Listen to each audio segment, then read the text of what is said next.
AP రాజకీయాల్లో మరోసారి అసలు బల పరీక్షకు తెరలేవబోతోంది. 2024 అసెంబ్లీ ఎన్నికల తర్వాత ఇప్పుడు అన్ని పార్టీల చూపు స్థానిక సంస్థల ఎన్నికలపైనే పడింది. అధికారంలో ఉన్న కూటమి ఈ ఎన్నికలను ప్రతిష్టాత్మకంగా తీసుకుంటుంటే విపక్ష వైసీపీ కూడా ఉనికిని నిరూపించుకునేందుకు సిద్ధమవుతోంది. అయితే ఈసారి రాజకీయ వర్గాల్లో ఎక్కువగా వినిపిస్తున్న మాట మాత్రం ఏకగ్రీవాలు. గ్రామస్థాయి రాజకీయాల్లో కొత్త వ్యూహాలు తెరపైకి వస్తున్నాయన్న చర్చ జరుగుతోంది. ఒకవైపు కూటమి ప్రణాళికలు, మరోవైపు జగన్ ఇచ్చిన స్పష్టమైన ఆదేశాలు ఎన్నికల ముందే ఆసక్తిని పెంచుతున్నాయి. మరి కూటమి అసలు ప్లాన్ ఏంటి? ఏకగ్రీవాల వ్యూహంతో ప్రత్యర్థికి అవకాశం లేకుండా చేయాలనుకుంటోందా?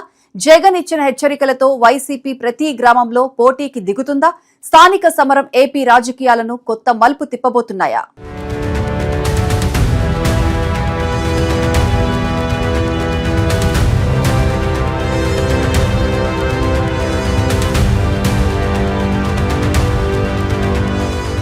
ఆంధ్రప్రదేశ్ రాజకీయాలు మరోసారి హీట్ ఎక్కబోతున్నాయి. 2024 అసెంబ్లీ ఎన్నికల హోరు తర్వాత ఇప్పుడు మరో ప్రతిష్టాత్మక సమరానికి రంగం సిద్ధమవుతుంది. ఈసారి పోరు అసెంబ్లీ కోసం కాదు, పార్లమెంట్ కోసం కాదు, గ్రామాల్లో, వార్డులో, మండలాల్లో, జిల్లాల్లో జరిగే స్థానిక సంస్థల ఎన్నికల కోసం. పైకి చూస్తే ఇవి చిన్న ఎన్నికల్లో కనిపించవచ్చు, కానీ రాజకీయ పార్టీలకు మాత్రం ఇవే అసలు బల పరీక్ష. గ్రామంలో ఎవరి జెండా ఎగురుతోంది? ప్రజలు ఎవరిని నమ్ముతున్నారు? అధికార పార్టీ ప్రభావం ఎంత ఉంది?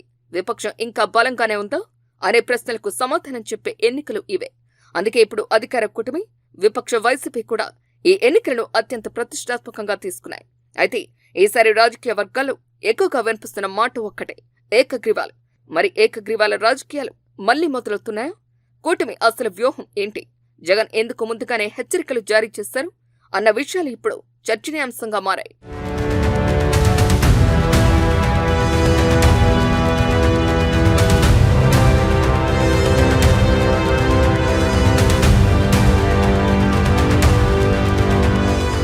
రెండు 2024 ఎన్నికల ఫలితాలు వచ్చిన రోజు నుంచి ఆంధ్రప్రదేశ్ రాజకీయాల దిశ పూర్తిగా మారిపోయింది. 5 ఏళ్ల పాటు అధికారంలో ఉన్న వైసీపీని ప్రజలు విపక్షంలో కూర్చోపెట్టారు. తెలుగుదేశం, జనసేన, బీజేపీ కూటమికి ఘన విజయాన్ని అందించారు. ఆ విజయం సాధారణ విజయం కాదు, రాష్ట్ర రాజకీయ సమీకరణాలే మార్చేసిన తీర్పు. ఆ ఎన్నికల్లో కూటమికి ఒక పెద్ద అడ్వాంటేజ్ కూడా లేదు. అధికార యంత్రాంగం చేతిలో లేదు, ప్రభుత్వ బలం లేదు. అయినా ప్రజల మద్దతుతో అధికారాన్ని దక్కించుకుంది. ఇప్పుడు పరిస్థితి పూర్తిగా భిన్నంగా ఉంది. అధికారం కూడా ఉంది, పరిపాలన కూడా ఉంది, ప్రభుత్వ యంత్రాంగం కూడా అందుబాటులో ఉంది. స్థానికంగా నాయకుల్లో కూడా ఆత్మవిశ్వాసం కనిపిస్తోంది. ఈ పరిస్థితిలో జరిగే తొలి పెద్ద ఎన్నికలు స్థానిక సంస్థల ఎన్నికలే. అందుకే ఈ ఎన్నికలను కూటమి చాలా తేలిగ్గా తీసుకోవటం రాజకీయ వర్గాలు చెబుతున్నాయి.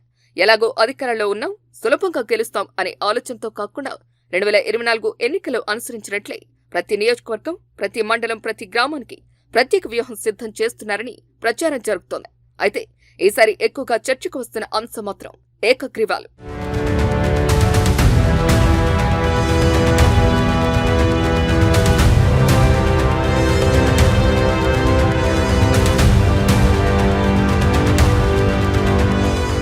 ఎన్నికలు జరిగేలోపే గెలుపును ఖాయం చేసుకోవటం, సాధ్యమైనంత ఎక్కువ స్థానాలు ఏకగ్రీవాలి అధికార కూటమి ప్రధాన వ్యూహంగా మారిందని రాజకీయ విశ్లేషకులు చర్చించుకుంటున్నారు.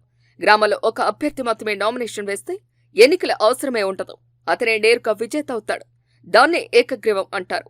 బయటికి చూస్తే అది గ్రామ ఐక్యతగా కనిపించొచ్చు, కానీ రాజకీయాల మాత్రం అది ప్రత్యర్థిపై పూర్తి ఆధిపత్యానికి ప్రతీకగా భావిస్తారు.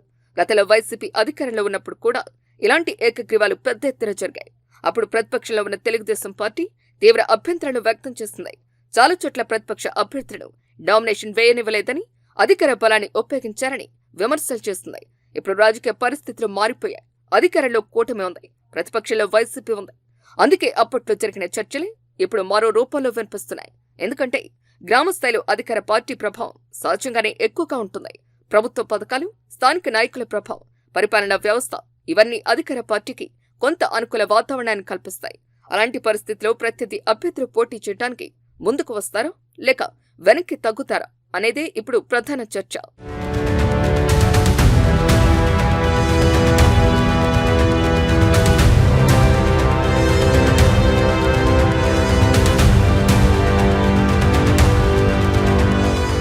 ప్రస్తుతం వైసీపీలో చాలా చోట్ల నాయకత్వ లోటు కనిపిస్తోందని రాజకీయ విశ్లేషకులు చెబుతున్నారు. 2024 ఎన్నికల తర్వాత కొందరు కీలక నాయకులు క్రియాశీలకంగా కనిపించడం లేదు. మరికొందరు స్థానిక స్థాయిలో పార్టీ కార్యక్రమాలకు దూరంగా ఉన్నారనే ప్రచారం ఉంది. గ్రామ స్థాయిలో పార్టీని నడిపించే నాయకులు కూడా కొన్ని ప్రాంతాల్లో బలహీనపడ్డారని చెబుతున్నారు. ఇది అధికార కూటమికి అనుకూలంగా మారే అవకాశం ఉందని రాజకీయ పరిశీలకులు భావిస్తున్నారు. మరోవైపు అధికార పార్టీ ఇంకా 3 ఏళ్లకు పైగా అధికారంలో ఉండబోతోంది అనే లెక్కలు కూడా స్థానిక రాజకీయాలపై ప్రభావం చూపుతున్నాయి అనే చర్చ ఉంది. ఇప్పుడు అధికార పార్టీకి ఎదురుగా నిలబడి ఎన్నికల్లో పోటీ చేస్తే తర్వాత గ్రామంలో పనులు ఎలా జరుగుతాయి, ప్రభుత్వ పథకాల విషయంలో ఇబ్బందులు వస్తాయా, అవసరమా ఈ పోటీ అనే ఆలోచన కొందరు స్థానిక నాయకుల్లో ఉందని కూడా రాజకీయ వర్గాల్లో ప్రచారం సాగుతోంది. ఇలాంటి పరిస్థితులు ఏర్పడితే ఏకగ్రీవాల సంఖ్య పెరిగే అవకాశం ఉంటుందని విశ్లేషకులు చెబుతున్నారు. అయితే ఈ పరిస్థితిని వైసీపీ అధిష్టానం చాలా ముందుగానే గుర్తించినట్టు కనిపిస్తోంది. అందుకే పార్టీ అధ్యక్షుడు వైఎస్ జగన్ స్థానిక ఎన్నికలపై ప్రత్యేకంగా దృష్టి పెట్టారని సమాచారం.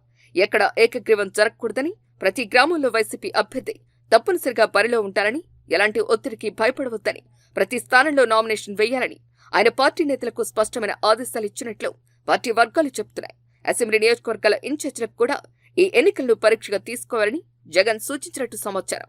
ఎవరి నియోజకవర్గంలో పార్టీ ఎలా పోటీ చేస్తుంది, ఎన్ని స్థానాల్లో అభ్యర్థులను నిలబెట్టింది, క్యాడర్ను ఎంతవరకు చైతన్యపరిచింది అన్న విషయాల్ని భవిష్యత్ బాధ్యతలకు ప్రమాణంగా తీసుకుంటామని కూడా స్పష్టం చేసినట్టు తెలుస్తోంది. అంటే ఈ ఎన్నికలు వైసీపీలోని 2 శ్రేణి నాయకత్వానికి కూడా అగ్ని పరీక్షగా మారబోతున్నాయి.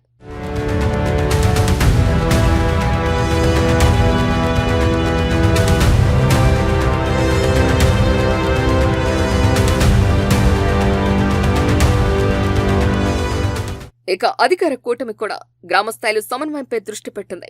తెలుగుదేశం, జనసేన, బీజేపీ నాయకుల మధ్య ఎలాంటి విభేదాలు రాకుండా చూసుకోవటం, స్థానికంగా బలమైన అభ్యర్థులను ఎంపిక చేయటం, అవసరమైన చోట ముందుగానే ఏకాభిప్రాయం తీసుకురావటం, ఈ అంశాలపై ప్రత్యేకంగా పనిచేస్తున్నట్టు తెలుస్తోంది. ఎందుకంటే అసెంబ్లీ ఎన్నికల్లో కలిసి పనిచేసిన 3 పార్టీలు ఇప్పుడు స్థానిక ఎన్నికల్లో కూడా అదే ఐక్యతను కొనసాగిస్తే ప్రతిపక్షానికి పోటీ ఇవ్వటం మరింత కష్టమవుతుందని కూటమి నాయకులు భావిస్తున్నట్లు రాజకీయ వర్గాలు చెబుతున్నాయి. అయితే స్థానిక ఎన్నికలు ఎప్పుడు అసెంబ్లీ ఎన్నికల్లా ఉండవు. గ్రామాల్లో రాజకీయాల కంటే వ్యక్తిగత సంబంధాలు ఎక్కువగా పనిచేస్తాయి. ఒకే కుటుంబానికి చెందిన వారు వేర్వేరు పార్టీలో ఉండొచ్చు. ఒక గ్రామంలో పార్టీ కంటే అభ్యర్థి వ్యక్తిత్వానికి ఎక్కువ ప్రాధాన్యం ఉండొచ్చు.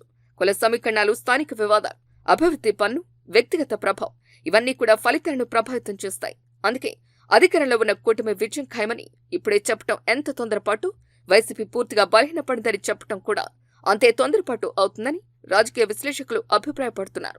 అయితే ఒక విషయం మాత్రం స్పష్టంగా కనిపిస్తోంది. ఈసారి స్థానిక ఎన్నికలు 2024 ఎన్నికల తర్వాత ప్రజల మనసులో ఏ పార్టీకి ఎంత స్థానం ఉందో మరోసారి కొలిచే ఎన్నికలు కాబోతున్నాయి.